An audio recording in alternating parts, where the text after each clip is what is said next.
Hello students, स्वागत है आपका ऑनलाइन प्लेटफॉर्म के अंदर। और आज हम डिस्कस करेंगे, जैसा कि हम लास्ट वीडियो में डिस्कस कर रहे थे कि हम लोगों ने एनिमल किंगडम के एक फाइलम के बारे में डिस्कस किया था जिसका नाम था पॉरीफेरा।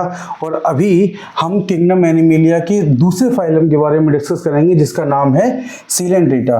क्योंकि ये फाइलम जो है क्लासिफिकेशन के अंतर्गत बनाए गए हैं और वो सिर्फ इसलिए बनाए गए हैं कहीं ना कहीं जो स्टडी है एनिमल्स की वो थोड़ी सी ईजी रहे, क्योंकि वेरिएशन इतना ज़्यादा एनिमल्स के अंदर है कि एक बार में उनको स्टडी करना पॉसिबल नहीं है। इसलिए हम क्या करते हैं, उनको एक फाइलम से जो ग्रुपिंग की है उस ग्रुप के अंदर ऐसे स्पेशल करेक्टर्स के एनिमल्स रखे गए हैं कि अगर उसको हम एक जनरल करेक्टर्स के बारे में स्टडी करते हैं तो उस कैटेगरी के अंदर आने वाले जितने भी एनिमल्स हैं उन सभी के बारे में हमको इन्फॉर्मेशन मिल जाती है। तो इसी क्रम में हम एक नए फाइलम के बारे में डिस्कस करेंगे जिसका नाम है सीलेंट्रेटा। और ये पहली बार मैं बता चुका हूँ, यहाँ भी लिखा हुआ है देखिए सीलेंट्रेटा। और मैं पहले ये भी बता चुका हूँ कि कोई भी जो हमारे पास नेमिंग है साइंस के अंदर उसकी अपनी एक स्पेसिफिक मीनिंग है। और यहाँ पर सीलेंट्रेटा लिखा हुआ है तो उसका मैं दूसरा नाम भी बताना चाहूँगा जिसको हम लोग नाइडेरिया बोलते हैं। वो भी सी से स्टार्ट होता है क्योंकि ये सी जो है वहाँ पर साइलेंट है। और इन दोनों के ही दो अपने अलग अलग नाम होते हैं। वो क्या होते हैं मैं यहाँ बताना चाहूँगा। सबसे पहले जो सीलेंट्रेटा है, सीलेंट्रेटा का जो मतलब होता है that is called as cylinder like body, that is called as cylinder like body. तो ऐसे एनिमल जिनकी पूरी बॉडी जो है वो सिलेंडर की तरह होती है।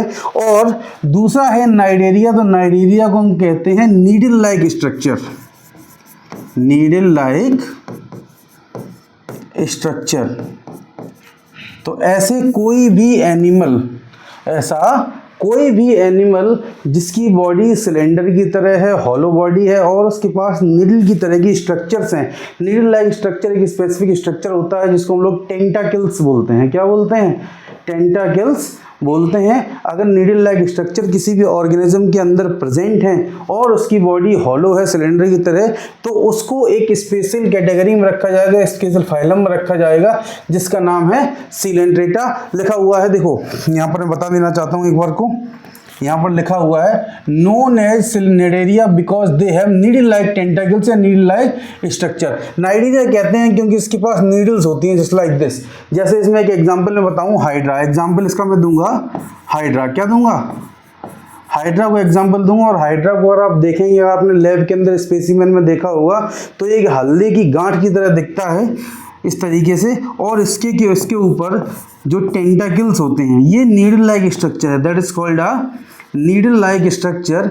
इस नीडल लाइक स्ट्रक्चर को हम लोग टेंटाकल्स कहते हैं। क्या कहते हैं?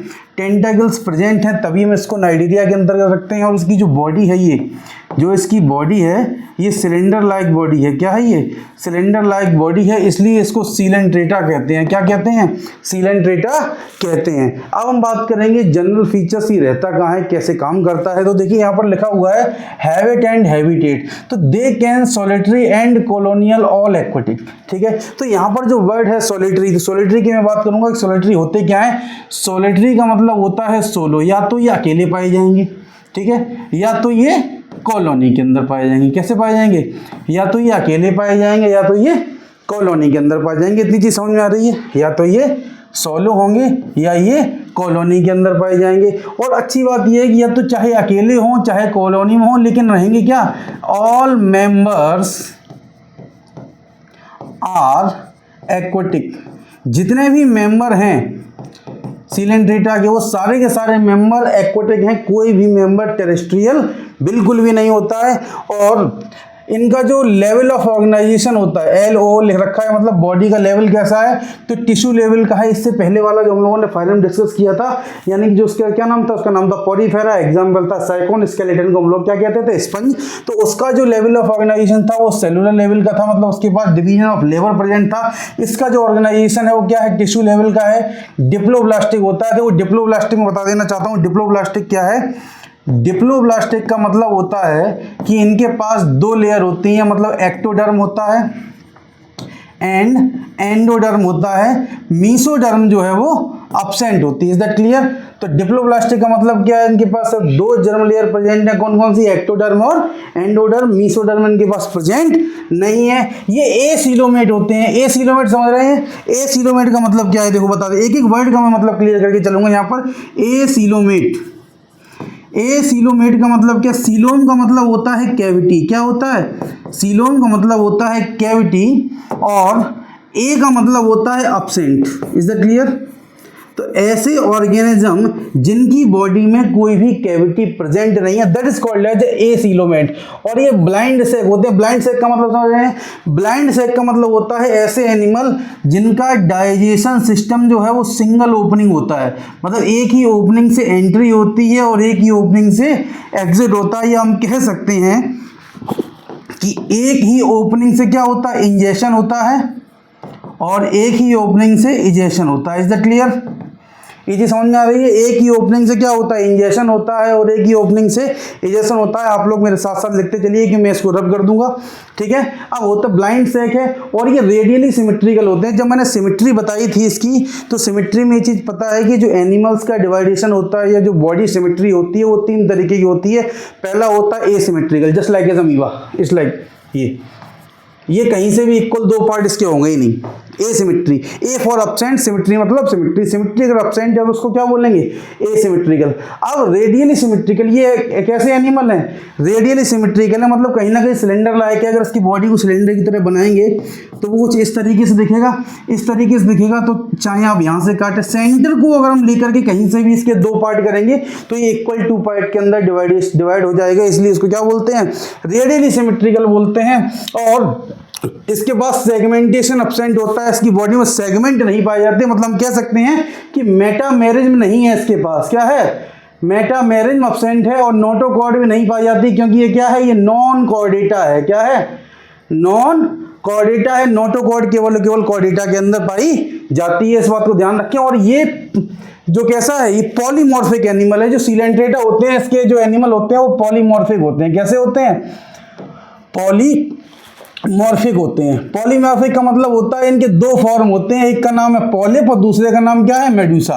2 फॉर्म होते हैं, एक होता है पॉलिप और एक क्या होता है? मेडूसा। जो मैंने यहाँ पर एक फॉर्म जो हाइड्रा का बना रखा है, ये हमारा पॉलिप फॉर्म है, जो कि सिलिंड्रिकल होता है, मतलब सिलेंडर शेप होता है। क्या होता है?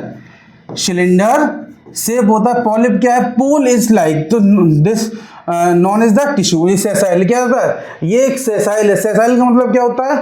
मूवेबल होता है, ठीक है। सेसाइल का मतलब क्या होता है? सेसाइल का मतलब होता है स्टिक।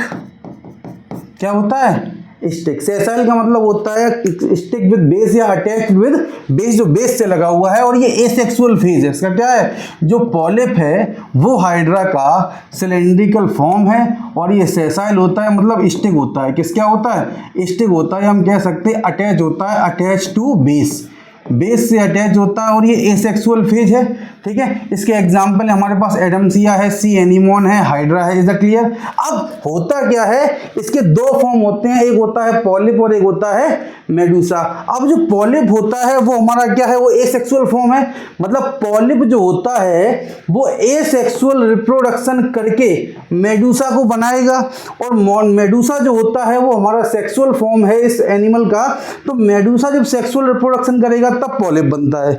तो एक ही एनिमल के 2 फॉर्म होते हैं, एक पॉलिप और एक मेडूसा। मेडूसा हमारा सेक्सुअल फॉर्म है, मतलब मेडूसा अगर सेक्सुअल रिप्रोडक्शन करेगा तो अपने पहले वाले फॉर्म यानी कि किसको? पॉलिप को प्राप्त करेगा। और पॉलिप अगर एसेक्सुअल रिप्रोडक्शन करेगा तो वो मेडूसा को जाके प्राप्त करेगा। Is the clear? और जो मेडूसा होता है वो अम्ब्रेला लाइक होता है। अम्ब्रेला लाइक हम बात करते हैं यहाँ पर जेली फिश कुछ इस तरीके की दिखती है। ये इसका फॉर्म क्या है? ये मेडूसा फॉर्म है। क्या है ये मेडूसा फॉर्म है। और ये जो मेडूसा होता है वो छाती की तरह दिखता है, अम्ब्रेला लाइक दिखता है, और ये फ्री स्विमिंग होता है। क्योंकि जेली फिश की तरह के दिखने वाले जो भी एनिमल हैं ये फ्री स्विमिंग करते हैं। ये किसी भी बेस से अटैच नहीं रहते हैं। ये पूरे जो पानी के अंदर फ्री स्विमिंग करते रहते हैं। ये सेक्सुअल रिप्रोडक्शन करते हैं, तभी वो पॉलिप को प्राप्त कर सकते हैं। इनके पास एक बैलेंसिंग ऑर्गन होता है, इसको हम स्टेटोसिस्ट कहते हैं। ये इसका यूएफ है। यूएफ लिख लेना। यूएफ का मीन्स होता है यूनिक फीचर। पूछा जाएगा सिलेंट्रेटा का भाई यूनिक फीचर क्या है? इसके पास स्टेटोसिस्ट एक बैलेंसिंग ऑर्गन के टाइम प्रेजेंट होता है। इसका एग्जाम्पल है ऑरेलिया। क्या नाम है? पूरा नाम होता है ऑरेलिया ओरेटा। इसका स्पीसीज में लिख दूंगा ऑरेलिया और ओराटा।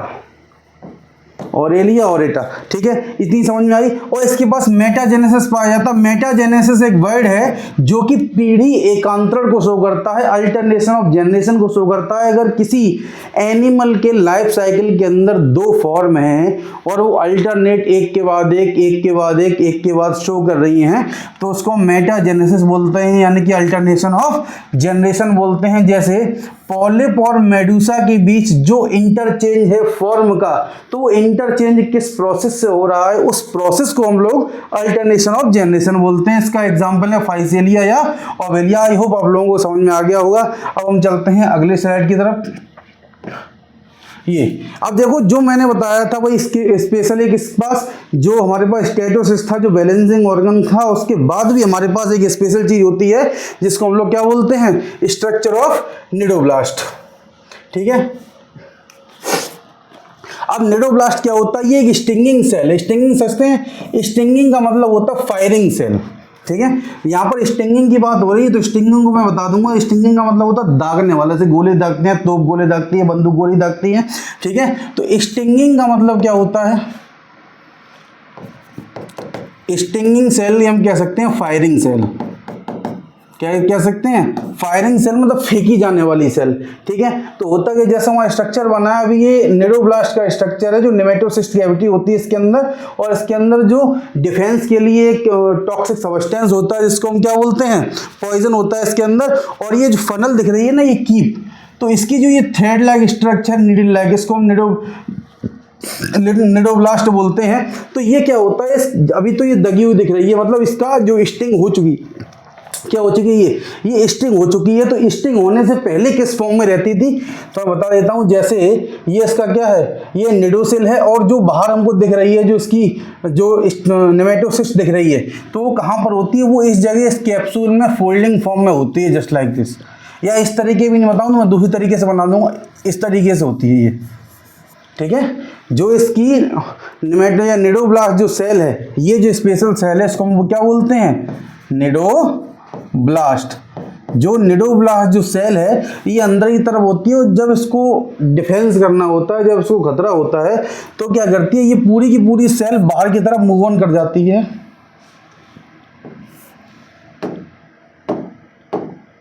हाँ, ये पूरी की पूरी सेल बाहर की तरफ मूव ऑन कर जाती है, मतलब ये जो सेल है ये बाहर निकल के आ जाएगी इस तरीके से, पूरी तरीके से, ठीक है। और ये जो टेंटाकिल्स है इसका, ये क्या है, ये एक टेंटाकिल्स है, और ये टेंटाकिल्स जो भी जो प्रे है हमारा, ठीक है, ये हम कह सकते हैं जो भी आसपास में जो भी ऑर्गेनिज्म दिखता है जिससे इसको खतरा होता है, ये उसके ऊपर क्या करता है, इसको फायर कर देता है। तो ये जो स्ट्रक्चर दिख रहा है, ये थ्रेड लाइक स्ट्रक्चर दिख रहा है, नीडल लाइक स्ट्रक्चर दिख रहा है, इस नीडल लाइक स्ट्रक्चर को, यानी कि टेंटाकिल्स के अंदर एक टॉक्सिन्स होता है, ठीक है, जो पॉइजन्स के अंदर होता है, जो डिफेंस में इसका यूज किया जाता है। अब जिसके पास, अब जहां पर ये सेल जिस कैप्सूल के अंदर दिखती है, इसके पास में एक हॉर्न की तरह, एक कांटे की तरह, एक स्पाइन की तरह स्ट्रक्चर होता है। इस स्ट्रक्चर को हम लोग बोलते हैं क्या, निडोसिल या निडोसिल बोलते हैं। अब निडोसिल के बाद ये जो थ्रेड लाइक स्ट्रक्चर यानी कि नीडल लाइक स्ट्रक्चर दिख रहा है, जिसको हम निडोब्लास्ट कहते थे,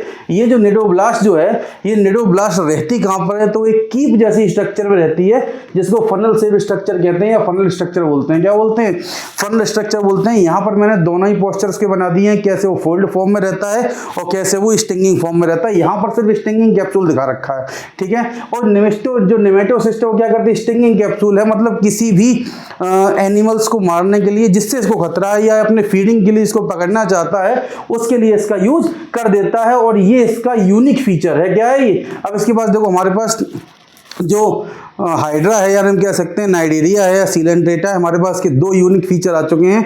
एक यूनिक फीचर है स्टेटोसिस्ट, जो कि इसका बैलेंसिंग ऑर्गन है, और दूसरा हमारे पास क्या है, निडोब्लास्ट है, जो कि इसका क्या है, एक डिफेंस मैकेनिज्म का एक पार्ट है। अब इसका जो डाइजेशन होता है वो इनकम्प्लीट होता है, both intracellular and extra cellular होता है, ठीक है, क्योंकि हमको पता है इसके पास ब्लाइंड सेक था, एक ही सिंगल ओपनिंग थी for the entry and the exit. Is that clear. इसके बाद रेस्पिरेशन होता नहीं है, सर्कुलेशन होता नहीं है, और एक्सक्रीशन, ये सारे के सारे सिस्टम इसके पास कैसे हैं, अब्सेंट हैं। तो क्यों अब्सेंट हैं, क्योंकि इन सिस्टम्स को प्रोसेस करने के लिए ऑर्गन चाहिए और इसके पास ऑर्गन होते ही नहीं है। इससे पहले हमने ध्यान दिया है कि इसका जो लेवल ऑफ ऑर्गेनाइजेशन है LOO, लेवल ऑफ ऑर्गेनाइजेशन क्या है, टिश्यू लेवल का है। जब उसके पास ऑर्गन ही नहीं है तो ना तो रेस्पिरेशन होगा, ना सर्कुलेशन होगा, ना एक्सक्रीशन होगा। Is that clear? इतनी बात समझ गए होंगे। क्यों नहीं होते, बिकॉज नो ऑर्गन प्रेजेंट, ठीक है, क्योंकि इसका क्या है, टिश्यू लेवल का ऑर्गेनाइजेशन है, इसके पास क्या है, ये टिश्यू लेवल का ऑर्गेनाइजेशन है। इतनी चीज समझ गए होंगे सभी लोग, आई होप।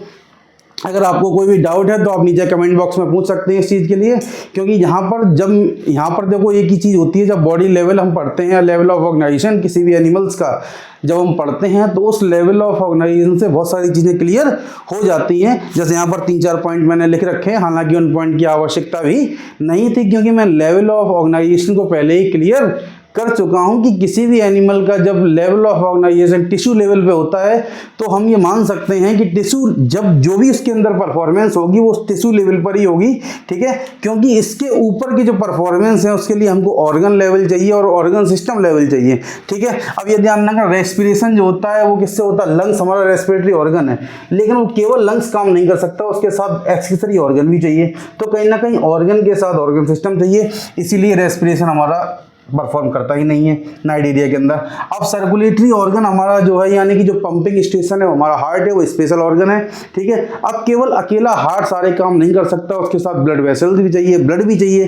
तो एक पर्टिकुलर ऑर्गन के साथ हेल्पिंग वर्ब के फॉर्म में या हेल्पिंग ऑर्गन्स के फॉर्म में और भी ऑर्गन चाहिए, इसकी वजह से सर्कुलेशन भी इसके पास क्या है, अब्सेंट है, और एक्सक्रीटरी ऑर्गन भी इसके पास क्या है, अब्सेंट है। जैसा कि मैं पहले 2 सिस्टम्स के बारे में बता चुका हूं, ना तो इसके पास क्या है, सर्कुलेशन है, और ना ही इसके पास क्या है, रेस्पिरेटरी सिस्टम है। ठीक इसी तरीके से ना तो इसके पास एक्सक्रीटरी सिस्टम है। क्यों नहीं है, क्योंकि एक्सक्रीशन के लिए हमको स्पेशल एक्सक्रीटरी ऑर्गन चाहिए, और इसका जो लेवल ऑफ ऑर्गेनाइजेशन है वो टिश्यू लेवल का है, ऑर्गन प्रेजेंट है ही नहीं, ठीक है। अब इसका नर्वस सिस्टम हम देख सकते हैं कैसा है, लिखा है for the first time a polar nervous system in seen, ठीक है। एक पोलर नर्वस सिस्टम इसके पास प्रेजेंट था पहली बार, ठीक है। और इसके अंदर रिप्रोडक्शन कैसा होता है, ठीक। अब रिप्रोडक्शन क्या होता है, मतलब ये जो एनिमल है ये यूनिसेलुलर भी होते हैं और बाइसेक्सुअल भी होते हैं, यूनिसेक्सुअल और बाइसेक्सुअल भी होते हैं। तो रिप्रोडक्शन क्या है, और रिप्रोडक्शन के लिए इनके एनिमल का क्या यूनिसेक्सुअल और बाइसेक्सुअल होना आवश्यक है। और फर्टिलाइजेशन जो होता है, देखो फर्टिलाइजेशन डायरेक्ट और इनडायरेक्ट दोनों होता है। देखो यहाँ पर दोनों ही चीजें दे दी गई हैं, इनडायरेक्ट भी दी गई है और डायरेक्ट भी दी गई है। अब देखो अगर किसी भी एनिमल के पास, किसके पास, किसी भी एनिमल के पास अगर इनडायरेक्ट टाइप ऑफ डेवलपमेंट है रिप्रोडक्शन के बाद, तो हम ये कह सकते हैं इनडायरेक्ट में कि लार्वा स्टेज इज प्रेजेंट या लार्वी स्टेज इज प्रेजेंट। क्या है, लार्वा जो स्टेज है वो प्रेजेंट है। तो किसी भी फाइलम के बारे में जब हम लोग पढ़ते हैं तो उसमें कहा जाता है कि इनडायरेक्ट डेवलपमेंट अगर है तो कहीं ना कहीं उसमें लार्वा स्टेज जो है वो प्रेजेंट है, और डायरेक्ट डेवलपमेंट अगर है तो डायरेक्ट डेवलपमेंट अगर होता है तो उसमें ये कहा जाता है कि लार्वा स्टेज जो होते हैं वो अब्सेंट है। क्या है, लार्वा स्टेज जो है वो अब्सेंट है। अब ये ध्यान रखना, अगर किसी भी एनिमल के डेवलपमेंट के अंदर इनडायरेक्ट डेवलपमेंट हो रहा है, क्या हो रहा है, इनडायरेक्ट डेवलपमेंट अगर हो रहा है, तो इनडायरेक्ट डेवलपमेंट जो होता है उसमें जो भी लार्वा होता है, लार्वा जो होता है वो एडल्ट में चेंज होता है। किस में चेंज होता है, लार्वा जो होता है वो एडल्ट में चेंज होता है, ठीक है। लार्वा क्या होता है, वो एडल्ट में चेंज होता है, और जब एडल्ट में चेंज होता है तो लार्वा के एडल्ट में चेंज होने को हम लोग मेटामॉर्फोसिस कहते हैं। क्या कहते हैं, मेटामॉर्फोसिस कहते हैं। इस चीज़ का हम लोग विशेष ध्यान क्या रखेंगे कि लार्वा अगर एडल्ट में चेंज हो रहा है तो उसको हम क्या कहेंगे, मेटामॉर्फोसिस कहेंगे। और अगर किसी भी एनिमल के लाइफ साइकिल के अंदर लार्वल स्टेज अगर प्रेजेंट है तो उसका जो डेवलपमेंट है वो कैसा होगा, इनडायरेक्ट होगा।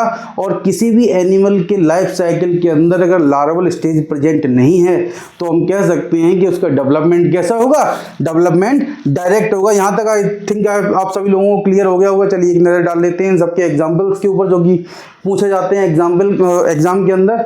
तो सबसे पहले जो मैं देखो यहाँ स्टार भी लगा रखे हैं, ये थोड़े इंपॉर्टेंट है, फाइसेलिया और एडम्सिया।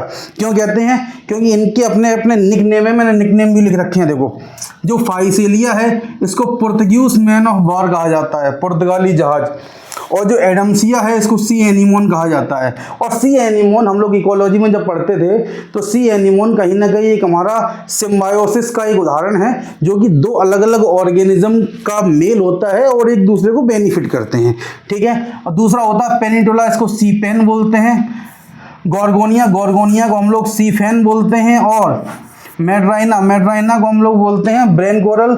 और ओवेलिया को बोलते हैं सीलन। और ऑरेलिया को बोलते हैं जेलीफिश सब लोगों ने देखा होगा, एक तरीके से ट्रांसपेरेंट एनिमल होता है। और जितना ये खूबसूरत दिखता है उतना ही डेंजर होता है। इसके टेंटाकल्स जो होते हैं 1.5 से लेके 2 मीटर के होते हैं। और इनके टेंटाकल्स थोड़े टॉक्सिक होते हैं। क्या होते हैं, टॉक्सिक होते हैं। इनके अंदर थोड़ा सा पॉइजन भी होता है। और लास्ट में बात करते हैं हाइड्रा, ये फ्रेश वाटर पॉलिप है। इससे मैंने पहले बताया था सारे के सारे एनिमल एक्वाटिक हैं। क्या हैं, एक्वाटिक हैं। डिपेंड करता है वो मैराइन भी हो सकते हैं और फ्रेश वाटर भी हो सकते हैं। एक थोड़ा हाइड्रा पे थोड़ा सा इंपॉर्टेंट लगा लेना, इसके बारे में एक जानकारी और दूंगा मैं। हाइड्रा जो होता है ये फ्रेश वाटर पॉलिप है। यहां मैं लिख देता हूं, जो हाइड्रा है, ये जो हाइड्रा जो है वो फ्रेश वाटर में रहता है। क्या रहता है, ये फ्रेश वाटर पॉलिप है।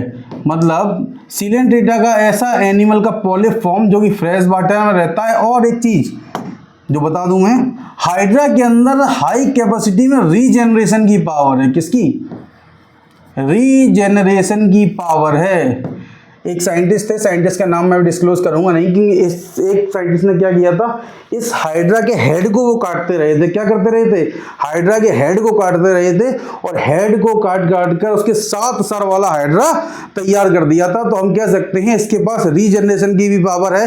और साइंटिस्ट का नाम मैंने डिस्क्लोज ले नहीं किया, क्योंकि साइंटिस्ट का नाम जो है वो आप लोग मेरे को कमेंट बॉक्स में बताएंगे कि हाइड्रा के अंदर जो 7 हेड हाइड्रा है, 7 हेड हाइड्रा वो किसने तैयार किया था, उसके साइंटिस्ट का नाम आप लोग कमेंट बॉक्स में बताएंगे। तब तक के लिए धन्यवाद, मिलते हैं अगले वीडियो में। Thank you.